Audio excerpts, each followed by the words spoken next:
ભાઈ ગોપાલ અમારા વિસ્તારના કામ ક્યારે કરવાના છે? વિસાવદરના ધારાસભ્યને લઈ લોકો અત્યારે ટીકા કરી રહ્યા છે. પ્રોગ્રામ અને દાળ બાટી ખાવા તો પહોંચી જતા હતા, પણ કામનું શું થયું? કે મફતનું ખાઈ પીને જલસા કરી રહ્યા છે. તમે પણ આલુ પૂરીને ખમણ મૂકીને સીધા દાળ બાટીમાં.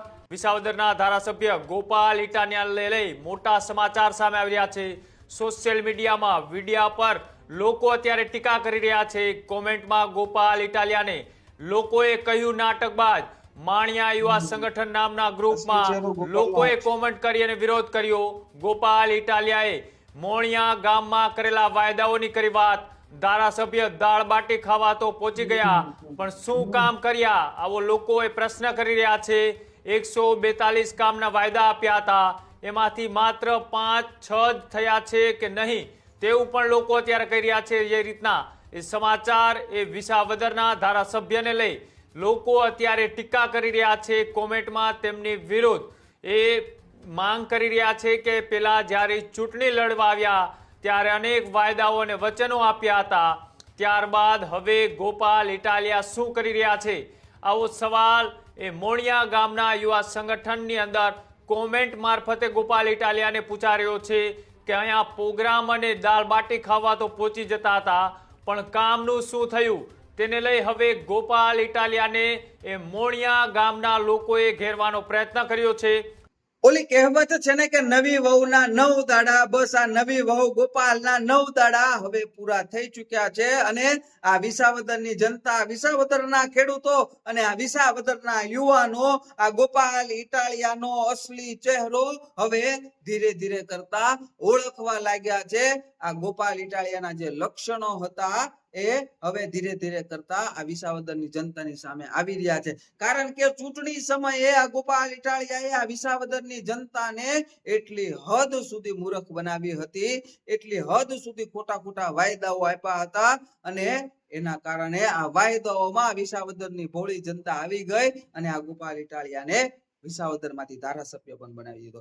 આ ગોપાલ ઇટાલિયા ચૂંટણી સમયે ખૂબ મોટા ફાકા ફોજદારી કરતો તો માઇકનું ભૂંગળું હાથમાં આવી જતા કે આ વિસાવદરની જનતા એકવાર મને જીતાડી દો, હું આ વિસાવદરની જનતા માટે રાત દિવસ મહેનત કરીશ. વિસાવદરની જનતા મારા ઘરે આવીને રાત્રે 3 વાગે પણ મારા ઘરનો દરવાજો ખટખટાવજો.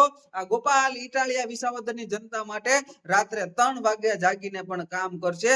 અને પાછો આ ગોપાલ ઇટાલિયાએ વિસાવદરની જનતાને મૂર્ખ બનાવવા માટે થઈને વિસાવદરની અંદર મકાન પણ રાખ્યું હતું અને ફાકા ફોજદારી કરતો હતો કે જુઓ આપણે વિસાવદરની અંદર મકાન રાખી દીધું છે અને વિસાવદરની અંદર જ રહેવાનું છે અને અમારે આ વિસાવદરની જનતાના કામ કરવાના છે. વિસાવદરની જનતા આ ગોપાલ ઇટાલિયાની વાતોમાં આવી ગઈ અને એને જીતાડી દીધો. જેવો જ આ ગોપાલ ઇટાલિયા ધારાસભ્ય બન્યો એના થોડા જ દિવસમાં આ ગોપાલ ઇટાલિયાએ નવી નકોર 60 લાખ રૂપિયાની ટોપ મોડલની ફોર્ચ્યુનર જોડાવીને હવે એ ફોર્ચ્યુનર ની અંદર આખા ગુજરાતની અંદર આટા ફેરા મારી રહ્યો છે. હવે આ ગોપાલ ઇટાલિયાને એવો વહેમ કરી ગયો છે કે 2027 ની જે આવનારી ચૂંટણી છે એમાં ગોપાલ ઇટાલિયા મુખ્યમંત્રી બનશે. અને આ ગોપાલ ઇટાલિયાએ એના પાગ્યાઓને પણ એવો વહેમ ઘુસાડી દીધો છે કે આવનારી વિધાનસભાની ચૂંટણીમાં ગોપાલ ઇટાલિયા મુખ્યમંત્રી બનશે, આમ આદમી પાર્ટીની સરકાર બનશે.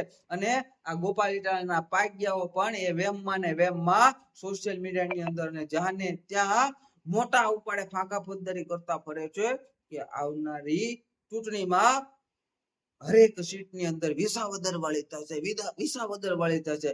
એ લાવ ગોપાલે નાકમાંથી ચોળીને કાઢી નાખેલા, ફેંકી દીધેલા ગુંગાઓ વિસાવદરની જનતા હવે ખુદ વિસાવદરમાં વિસાવદર વાળી કરવા માંગતી નથી. કારણ કે ગોપાલ ઇટાલિયાનો અસલી ચહેરો ધીરે ધીરે કરતા વિસાવદરની જનતા જાણી ગઈ છે. ગોપાલ ઇટાલિયાનો અસલી ચહેરો, કારણ કે આમ આદમી પાર્ટીના મફતિયા આપ્યાઓ, આ અરવિંદ કેજરીવાલના ચેલા ચપાટાઓ, ખાલિસ્તાની આતંકવાદીઓના ફંડ ઉપર જીવતા આપના નેતાઓ જૂઠું બોલવામાં, ચોરી કરવામાં 1 નંબર 1 છે. જ્યારે આપના નેતાઓ જૂઠું બોલતા, ચોરી કરતા પકડાઈ જાય એટલે પોતાની ભૂલ સ્વીકારવાના બદલે એ આક્ષેપ ભારતીય જનતા પાર્ટી ઉપર કરી નાખે છે કે ભારતીય જનતા પાર્ટી અમને આવા એજન્ડા ચલાવે છે, ભારતીય જનતા પાર્ટી આવી રીતે અમારી સભાઓ ડિસ્ટર્બ કરે છે, ભારતીય જનતા પાર્ટી આમ કરે છે, તેમ કરે છે.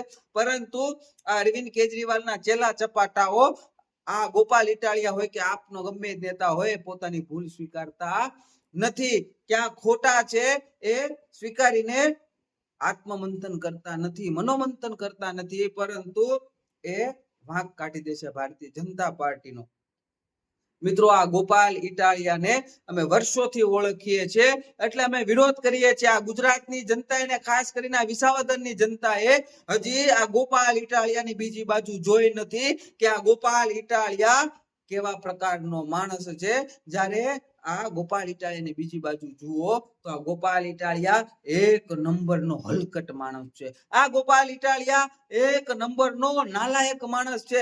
આ ગોપાલ ઇટાલિયા એક નંબરનો હરામખોર માણસ છે. અને આ 100% સત્ય વાત છે.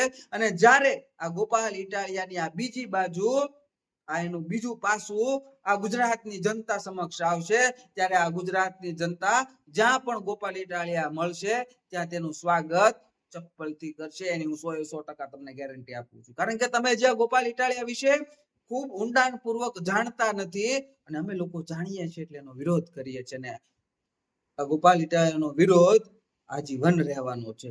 કારણ કે આ માણસ કામને લાયક માણસ નથી. આ માણસ ગોપાલ ઇટાલિયા નેતાને લાયક માણસ નથી. કારણ કે જે માણસની અંદર એવી ખૂબ બધી મોટી અપેક્ષાઓ હોય એ માણસ ક્યારે જનતાનો સાચો સેવક ના બની શકે. અને આ ગોપાલ ઇટાલિયાની અંદર એટલી બધી લાલચો ભરી છે એ ક્યારેય જનતાનો સાચો સેવક નહીં બની શકે. અને આ ગોપાલ ઇટાલિયાની વાતોમાં આવીને આ ગુજરાતની જનતા જે રીતે એના પ્રભાવમાં આવે છે, પરંતુ જ્યારે આ ગોપાલ ઇટાલિયાની અસલિયત જાણશો ત્યારે તમે આ જ ગોપાલ ઇટાલિયાને મારવા દોડશો. એની પણ હું તમને 100% ગેરંટી આપું છું. કારણ કે આમ આદમી પાર્ટીનું કામ છે જૂઠું બોલવું, જૂઠું ફેલાવવું, ચોરી કરવી. અને આમ આદમી પાર્ટીમાં તમે જોજો કે આ લોકો કેવા કેવા લોકોને પોતાની પાર્ટીમાં સામેલ કરે છે. તો ખંડણી ખોરો હોય, જૂઠું બોલવામાં માહેર હોય, જુગારી હોય, બુટલેગર હોય, છેડતીબાજ હોય, ગાળોબાજ હોય, ગાંજાના સપ્લાયરો હોય. અને હવે તો આ લોકો ગેંગસ્ટરોના શાર્પ શૂટરોને પણ આમ આદમી પાર્ટી વાળા જાંજમ બાંધીને પાથરીને પોતાની પાર્ટીમાં સામેલ કરી રહ્યા છે. આ છે આમ આદમી પાર્ટીની સચ્ચાઈ. અને આ ગોપાલ ઇટાલિયા એ એક નંબરનો જૂઠો માણસ છે. જેટલે વહેલામાં વહેલી તકે આ ગોપાલ ઇટાલિયાની આ લાક્ષણિકતાઓથી આ ગુજરાતની જનતા આ ગોપાલ ઇટાલિયાને સમજી જાય એટલું આ ગુજરાતની જનતા માટે ખૂબ જ ફાયદાકારક વાત છે. કારણ કે અમે લોકો આ ગોપાલ ઇટાલિયાને જાણીએ છીએ. અને ઓલી કહેવત એકદમ બિલકુલ સાચી પડી છે કે આ નવી વહુ ગોપાલના હવે 9 દાડા પૂરા થઈ ગયા છે. એટલે ધીરે ધીરે કરતા ગોપાલ ઇટાલિયાનો અસલી ચહેરો આ વિસાવદરની જનતા સમક્ષ આવતો જાય છે.